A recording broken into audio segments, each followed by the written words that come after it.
Bonjour, je suis Jette Delouche, consultante en ingénierie touristique à Charente Tourisme. J'accompagne notamment les collectivités dans leur démarche qualité et c'est dans ce cadre que j'ai eu le plaisir d'accompagner la commune de Saint-Denis-d'Oléron à l'élaboration de leur dossier de classement pour devenir station de tourisme. Seules les communes ayant déjà la dénomination de communes touristiques peuvent prétendre à devenir des stations de tourisme.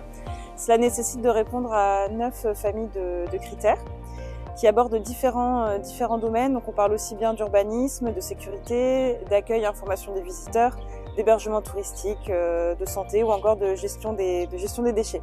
Donc concernant Saint-Denis, il était indispensable de parler du port de 750 anneaux que possède la commune, puisqu'effectivement nous parlons d'accessibilité. Donc ici nous pouvons accéder à la commune par la mer et également par le pont de l'île d'Oléron. Donc là on arrive à la plage de la Gouarie, qui est donc située à proximité du port. C'est également une des seules plages labellisées tourisme à handicap. Donc on a bien sûr les racks à vélo à proximité, également un bloc sanitaire. Alors Charente Tourisme en tant qu'acteur local, c'est vrai que nous avons l'avantage de connaître le territoire et d'être directement sur place pour effectuer les visites terrain nécessaires.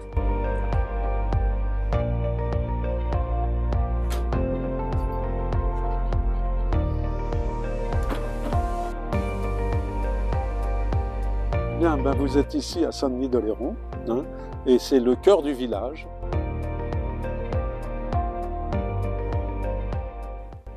Comme c'est une démarche compliquée, nous sommes allés voir des collègues qui avaient fait la démarche quelques années avant, dans le sud de l'île. Nous avons vu ce que ça représentait comme travail, un gros travail.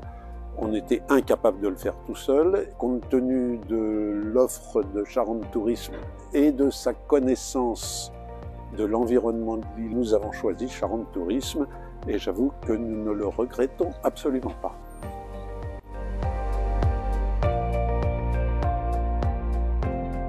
Alors Charente Tourisme est venu nous expliquer comment est-ce qu'il fallait faire. Donc eux en tant que chargés de projet, et sur la commune il fallait qu'on ait une personne référente pour collecter les données, les transmettre, vérifier leur cohérence. Bon, la connaissance de la personne de Charente Tourisme, de l'île d'Oléron et des territoires en général de Charente-Maritime est quand même un gros avantage.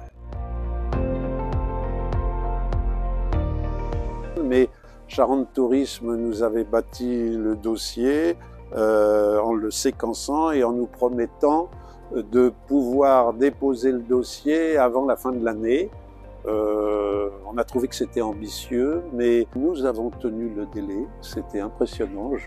J'avoue que j'y croyais qu'à moitié au début. Le délai a été tenu.